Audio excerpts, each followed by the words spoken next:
Welcome, you're at OTR, Over the Rainbow, Achieving Mental Health for Real. This show is about real people battling real mental issues, and experts with tips to help in the battle. If you want to know more, please check out my trailer. So, if you are serious about battling issues, stay tuned. Your host is Bob Adelman, and his notes about today's episode follows. Today's episode is part 2 of a talk with Wayne Shipman, as I speak to him about his journey to homelessness, and his recovery, and how he finds peace with his new wife and new life. He suffers from bipolar and bipolar anger, which is similar to the anger that I express with my symptoms of anxiety-depression and ADHD, which I suffer from. So here is part 2 of the template, Scars Run Deep. Hang out with the people that accept you. That's what you have to do. That's what I've done. Yeah. I only hang out with people that accept me for who I am. I'm Bob. Yeah. That's it. All 3 of my friends accept me now. Yeah. Well, I don't have many friends. How many friends do you need, though? I got 2 friends. That's enough for me. It just hurts me that my family rejects me. That hurts me to the core. But tell us about your happy ending, at least, before we go. Well, my happy ending was one day I finally realized this is kind of my turnaround. And a lot of people just can't accept it because it sounds too simplistic. But I realized at 37 years old, everything that I thought about myself was given to me by other people to believe about myself. My inside, who I was underneath all of my emotional problems and everything else, who I was as a person had nothing in common with what everybody was telling me. And I had to figure out who I actually want to be, not in society's eyes, but in my own eyes. And the turnaround happened for me one morning. I had that rope up in the tree. I left it up there for like 5 days, 5 nights. And every time I'd wake up in the morning, I would see that thing hanging in the tree, but I couldn't just do it. I wanted to, but I just couldn't do it. And I hated shaving. Like, I had these whiskers that was itching my face. It was torment, but I hated shaving so much. The short story is, I realized I didn't hate shaving. I didn't hate the razor. What I couldn't stand, Bob, was I had to see myself in the mirror, and I had to see myself in my eyes, and I had to look myself in the eyes and realize how much of a failure I really was in society's eyes and in my children's eyes. I was this real despicable person of rejection. Loser. Yes. And so I just a loser. Yeah, That's what I am I today. decided that even if I'm a loser, if I'm gonna die, I'm gonna die trying. If I'm gonna really just keep messing up, making mistakes, I'm gonna just make mistakes fighting for a change. And so I turned it around by, of course, I started in the bookstores. There were so many bookstores in Portland. I was obsessed with trying to find the path to happiness, And to be honest with you, I started in the church. Mm-hmm. I went to many churches. Even as a young man, when I found out my first baby was going to be born, the very first place I ran to was the church. And I have such a challenge. Mm-hmm. My spirit, my soul and my spirit just conflicts with most of the religious messaging that people talk about, because you and I walk in, we know how real our disorders are. And they can't say, in honesty, they don't think we have real disorders. They think we have a sin problem or a spiritual problem. And if you give it over to God, Mm-hmm. then, it all goes away. Well, 6 months later, it didn't go away. And like, well, then you just haven't been sincere enough with the Lord. And I'm not judging them people, but I'm sick of hearing it. I was one of the most devoted persons trying to turn my life around, that I actually had a key to a little church, one of them tiny churches that had 15 people. They gave me a key so that I could come in when nobody was there and just be there quietly by myself. They trusted me in the building, but they knew that I needed to be with God in my own terms, not in their format, like come in, clap, sing, pray, take the bread, drink the wine, that sort of thing. Yeah. I was sitting in there by myself. I was sitting in there by myself with my shoes off, just in the quiet.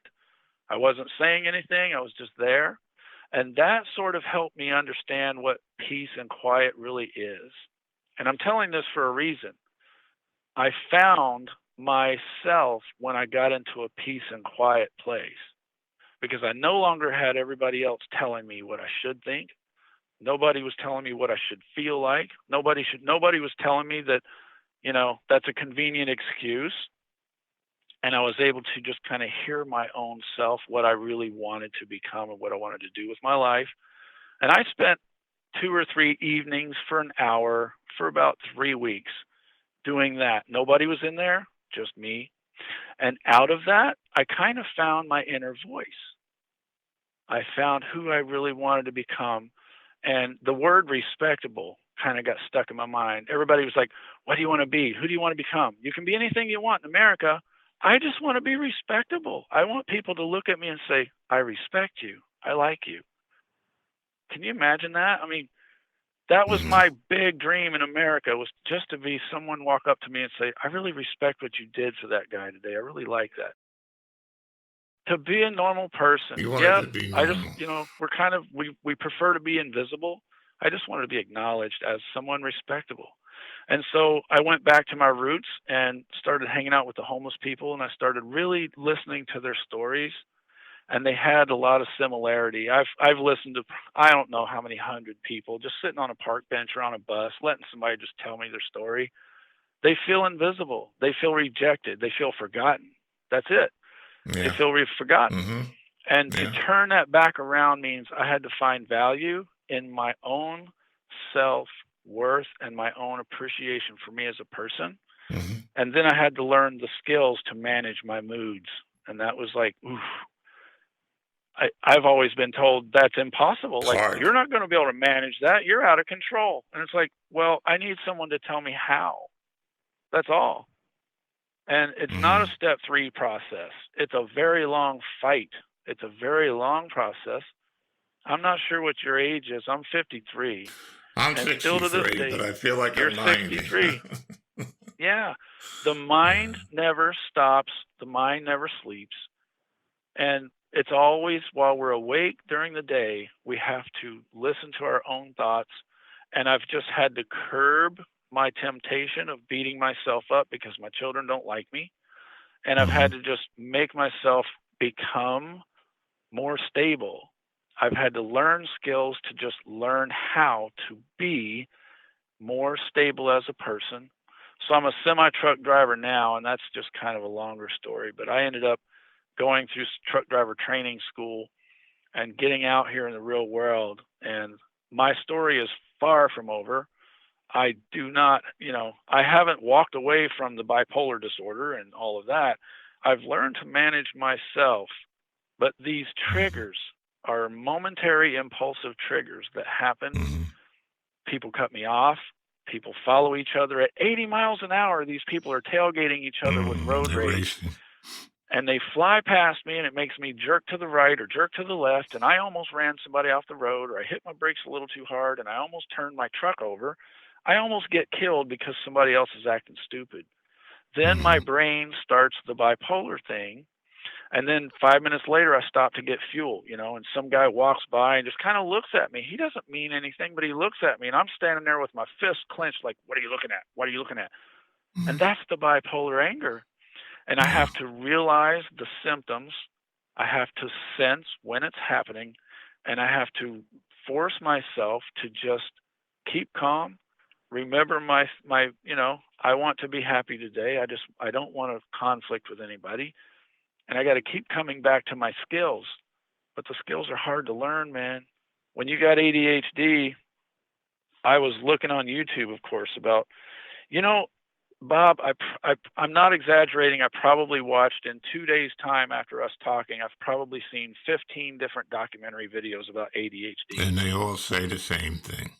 Almost every single person said when they make simple mistakes, people treat them like they're stupid.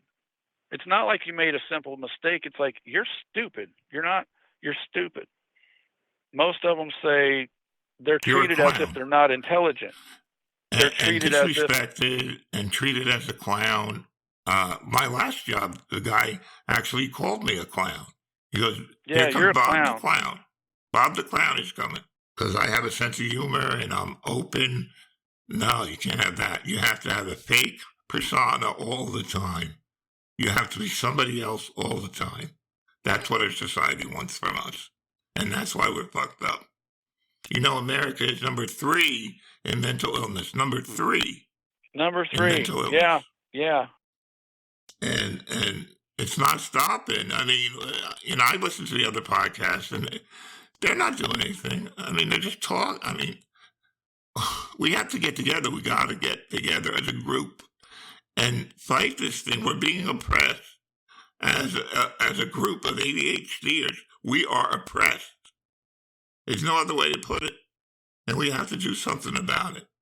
Not violent, of course, but we have to do something about it. I don't know what it is, but the conscience of America has to change. They have to accept us. Because guess what? We're the inventors. We're the people that go outside the box and invent things, like a bulb and a TV set. Yeah. And we just get pushed around like we're garbage.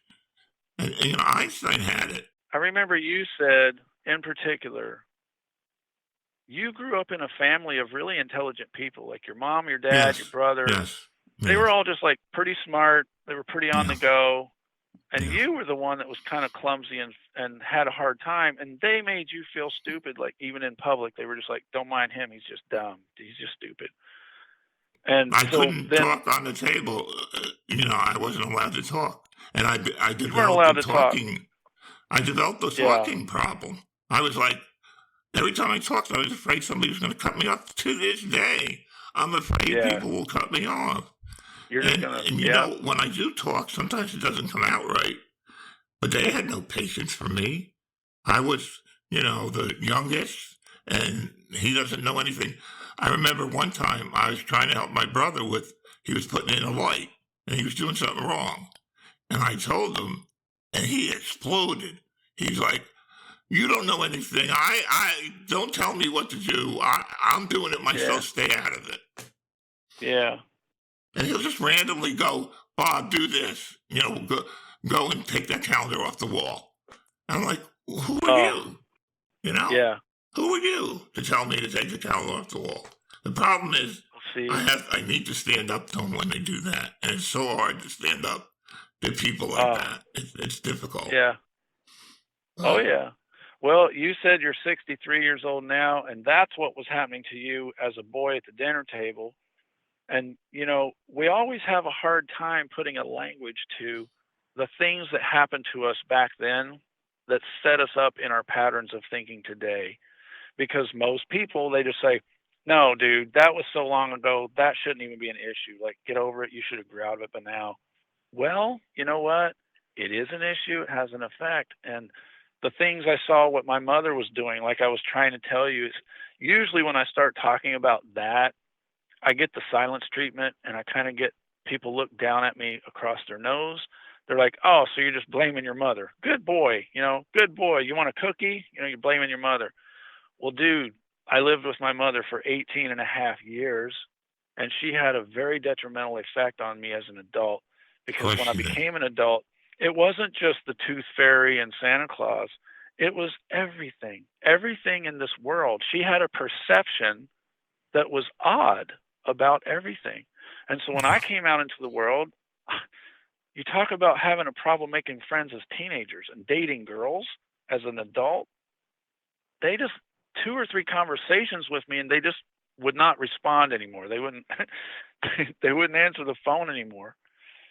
But I wanted to, before we end, one of the most intelligent discussions I heard on one of those YouTubes about ADHD, there was kind of another common thread. Most of them kept saying, most people in society are not as all together as they think they are, if I can just say it like that. They have degrees, they have certificates, they are the chief executive officer of some company or whatever, but they're well rehearsed in their role in society. We don't have that. Like, I can rehearse my role as much as I want to. I can get a job, Bob. I can go out tomorrow, put out applications, and out of 5 applications, I'll get 2 calls. And out of that, I will probably get a job. But within a week or 2 weeks, I'll have a hard time because my subtle personality differences start coming up, and people Mhm. think I'm weird. They want to talk Yeah. about it because they're like, "You're odd. You're not normal." You're a weird man with a weird crowd. That's what Yeah, the guy I talk about all the time, NF, he's a rapper, and everybody makes fun of me because he has so yeah, many good words in his song. And he said he's a weird guy with a weird crowd. And that weird he's an crowd. outcast. He's an outcast. That's Yeah, what we are. We're outcasts. and he But has to just pride himself on that, because that's when I was homeless. I realized I am an outcast because I can't fit in with most of them. But I heard one guy describe it. He was I don't know if he was a psychiatrist or what, but he was very, very smart because he mm, did a lot of family counseling with people that had ADHD. Like the husband would have ADHD, but the wife didn't. But she loved him mm, so much, she was trying to work through it, and they were just trying to find common ground. And what he said was, there's a big difference between social normal and social typical. Most people get us confused. They say, "Dude, you are not normal." It's like, actually, I'm just not typical. But if you put me in my group of other people, the 10 million people that have bipolar depression and the 10 million people that have ADHD, we get in the room together and we're just fine because we are typical. But I'm not typical in the normal social crowds, and they think I'm not normal. And so, learning the difference, I was able to take the pressure off of myself of trying to live up to what they called normal. And a mm. part of my major breakthroughs in my really how I was able to calm down and just love myself for being myself, I don't have to try to be their normal. I can just kind of fit in with their social typical. If I can role play and get a job and learn skills to get a job, I can learn how to just kind of get along in common conversation with people and not try to live up to their normal. Every once in a while, you got to talk to them nicely. You don't want to be a weirdo as far as talking. Yeah, Yeah, I yeah, was an actor for 40 years. I acted. I acted really like a good at normal it. person. I was a great Yeah, actor, a great yeah, one, and I had everybody fooled until I got the dementia kind of rolled in a little bit. Not bad, uh-huh. but combine that with ADHD. My short-term memory was shot. They kicked me out of Yeah, that club as fast as they could once they knew what I was. You're out. I don't care what work you do. You didn't remember what I said yesterday, so you're out. Get out of here. yeah. You're out. And Don't come I back. had to go on disability because I couldn't hold the job anymore. So Well, it's my children are, I love them to death, and I'll never, that's not an issue. The problem is, so many years have gone by with us being isolated and separated from each other. Part of it has been in conflict, part of it has been mutual agreement. Like, we're just going to agree to take a time out, okay? And when we come back together, my mistake was I thought when we took a time out and I worked on myself, they would see the changes in me and give me acknowledge. They would give me credit for some good changes I luck. made. But actually, they hold on to, what they Their remember from the beliefs. past. Right. Yes. Hmm. And they will poke and push buttons and prod and test me and say, "And now see there." And the biggest thing, if we ever never speak again and you guys never hear from me again, the most unfair thing that our loved ones do to us, they think they have the right to say whatever's on their mind. They can yell and hang up the phone. But I don't even really have a chance. Even if I'm calm and I use intelligent language, if I say anything that disagrees with them, they are so offended they will just block me and ghost me. Yeah. No it's, it, explanation. it's I don't get exactly an the same for explanation. me. Yeah, No. I don't get an explanation. It's just like all of a sudden the Facebook Messenger returns it and says unable to be delivered, or, not receiving messages at this time. It's like, really? I didn't even yell. I didn't cuss. I didn't say anything. I just told them how I feel. They asked me my opinion. I told them how I feel. Now I'm ghosted. Yeah. But you did eventually get remarried. Tell us a little bit about that before we Oh end. yeah, man. You and I probably got to the same point in our lives, but I got to a point I was just totally content to live as a hermit and not really take dating seriously. And Me too. I was convinced no woman would ever love me with the mess that I had made. And I met this lady, and she she just kept telling me. She said, "There's something about you that's so unusual that I just can't help but find out more about you." And I said, "Well, the more you find out about me, the more you're going to leave me alone. So I really don't want to." But what she meant was I was so sincere, and this can go a long ways. You know what I mean? I was so sincere in the little things of kindness I was doing for her. She could tell I was really genuine. I wasn't just trying to impress her as a boyfriend. And she wasn't used to that. The last couple boyfriends she had really just kind of brought her flowers as a way to say, okay, let's spend the night together. And when I brought her flowers, there was no strings attached. It was like, well, men are supposed to bring the woman flowers. I'm just trying to be sincere. And to be honest, the one thing that really, really did it for her, she had a miscarriage years ago. It was she has two sons, and it was the third born. It was the second son that she had as a baby. It was a stillborn baby. That had such a detrimental effect on her. And over the years, there was never one time that a boyfriend said, hey, this month of October is when that little baby was born. Let's go visit him and give respects. When I said that to her, her mouth dropped open. She's like, why would you do that? I said, because I know it's important to you. She's like, no boyfriend's ever done that for me. And I'm like, well, do you want to go? So that's what started it. And then that also returned. It made me really dig deep, Bob. And I was able to put more of a bridle in my mouth and not be so bitter, and really start testing myself to say, am I really respectable? She says I'm respectable. Is that true? Is it true? Kind of like a little kid, like, oh my God, am I really getting a bicycle this time? Yeah, you finally got some positive feedback. Yeah, and she started just responding. Well, I met a girl. This girl I met in '93, and we became friends. We were at the codependency 12-step group, so we were friends. I knew her husband, and her husband tragically died a year and a half ago. So finally, I approached her and said, let's just live together and do what. We both have ADHD, so we're going to live happily ever after. Yeah, I mean, it is truly a love story, a fairy tale love story that wasn't supposed to work out, but we did. That's and great. We've been That's married now for like 8 years. We've been together for 10 years. You couldn't separate us. I've actually learned what love is with this one. But we've had to earn it, man. She kicked me out of her house one time.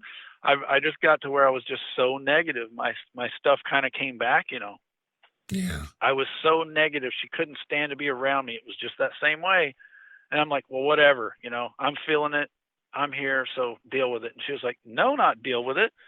She left me a note and a $20 bill on her bed. She left the house. I didn't know where she went. And I went in the bedroom, and there was a note and a $20 bill. And my heart kind of turned over. I was like, this ain't good, And the note just said, you're so negative. You're such an influence in this room, in this house. I can't be around you. And so I left. And the $20 was because so that I didn't have an excuse, like I didn't have gas to go anywhere, Mm-hmm. So, yeah. And the only place I had to go was back to my mother's house, who lived like an hour away. And so that was dreadful in itself, So I went back to my mom's house and stewed on this for like 3 days. And I was so disappointed with myself, man. I was like, good God, I thought I came past this. You know what I mean? It's been years since I've had these relapses, and it's still here. And that's why I say now, the hardest thing for us to accept is that it is real. So what, you take medicines? So what, you get counseling? So what, you go to therapy? So you listen to Tony Robbins? So you go to church? Guess what? It's still real. It's still there. And the fight continues on a daily basis to manage these things, recognize the triggers, keep our moods in check. And that's so exhausting, isn't it? I mean, it is exhausting. Yeah. It's relentless. But we are relentless as people that have gone through all this. nothing can stop us now. We hit the canvas and get right back up and get hit again. Yeah. We get right back up. That's what we are, resilient. And We that's have why to, though. that's why we're not on the street or worse doing Yeah. drugs. Because we're resilient. We're saying, look, I'm different, but it's okay to be different. Yep. You know? It is, by God. So And I used that's to great say that with anger. But now I say it with a very, very self-confidence. Like, it's okay to be okay, different. Man. It's I okay. hope people realize that out there in podcast land. It's okay to be different. Yeah. You can do what you want to do, so just go and do it. I mean, if you need inspiration, go to NF. He came from nothing, and he made his own life. And we have recovery story after recovery story. So there's no excuse. If you want to recover, you can. I mean, I was a basket case, and now I'm able to be happy at times. Not all the time, but at times. Yeah, so it's the mistake I fell for was everybody kept saying, if you want to be better, you can be better. What I thought that meant was you snap your fingers, you read a book, you listen to Tony Robbins, you got it. You nailed it, you're better. That's not it. It does not happen that way. You have to love yourself. I had to completely learn all new skills from 25, 6, 7 years old, 27 years old. I had to completely reinvent myself as a person. My identity, I found out my identity was fake. I was tricked into an adoption. She knew where my dad was. She lied to him for just as many years. You know what I respect about him is he never would sign them damn papers. He never would, never. He knew it was wrong. She manipulated the court system and everything in order to pull it off. And I don't know why she didn't think there wouldn't be consequences, because I would become an adult wanting answers, right? Mm-hmm. Well, later in the years, you know what? I still struggle with my identity, not as to who I am, but why I can't piece together the past, Bob. It seems like they should accept it like I've accepted it, right? So my father, I've got a brother I never knew about. They're not on a journey. They're stopped. They stopped. This is it. This is all I'm doing. I'm done. It's too hard. Let me stop right here. The majority of them, he's good. He's bad. Yep. They have a list. My wife used to keep a list of who's bad, who's good. And that's not an exaggeration. They'll never change. It'll never change. Well, it's so weird to them. It's such a shock to them. But see, there wasn't just me and my dad. There was 5 other families affected by this adoption. I've got a brother I never knew I had, so I grew up without a brother. I've got three half sisters on that side of the family. So I got a brother, 3 half sisters, and a father. We could have at least known about each other and stuff. They heard about me as they were growing up, but they never met me. I never heard about any of them, you know. So when I found out about them, can you imagine the shock? I mean, it wasn't just like, oh, wow, I was tricked. It's like, Jesus, my name is, you know, I don't have the right name, but I'm also, my whole identity was affected.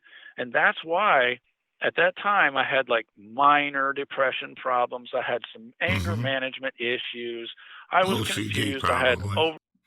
I had overwhelming anxiety. But when I found that stuff out, it shifted, my mind shifted into real bipolar, real anger, real anxiety. And from there, I've had to fight for it to get myself back to what we call, I don't call it normal anymore. I'm socially typical. No, there's no normal. I can fit in somewhere. Everybody's fucked. You know, everybody's fucked up. That's what you got to realize. But Everybody I gotta go. It's.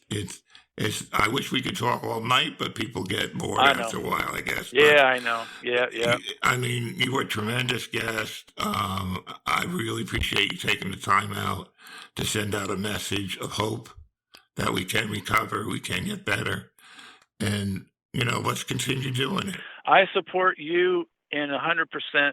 You're so passionate. Everything you've ever recorded, you keep saying that people need to have their children checked out for ADHD. The children. My grandson has it, period. He'll never get tested. He'll never get kind tested. of the risk. kind of the risk is any child that's just not paying attention in class, they used to say, he's got attention deficit. Well, hyperactive disorder is much different than just not paying attention. They might just be interested. He's got it all. He's got the super focus. We're out to dinner. Everybody's talking. He's super focused on his game that he's playing. Yeah. Or he's at a baseball game. He doesn't know enough to get off the field. He stays in the field. The whole team gets off, but he stays.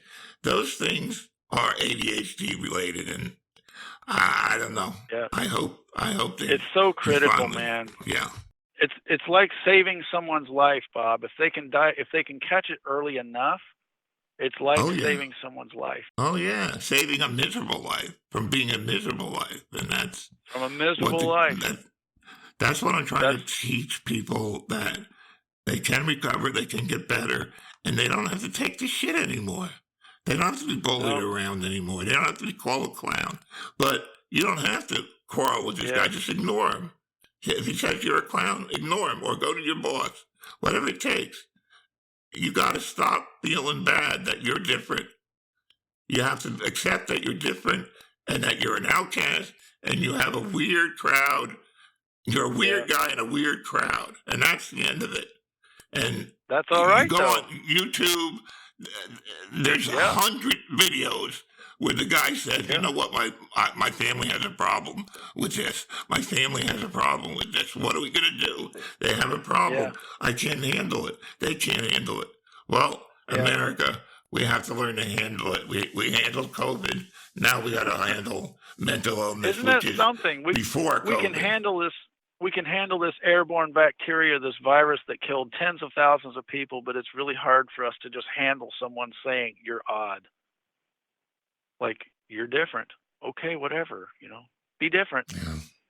I found love for it. I love you, Bob. I love your podcast, and I love everything you're doing. It's important to catch it early. It's important to catch it early. We'll definitely do another show. All right, this man. Will be a great show. Goodbye, Wayne. It was great having you on the show. I really enjoyed it. Thanks a lot. Thank you. Bye-bye. Okay.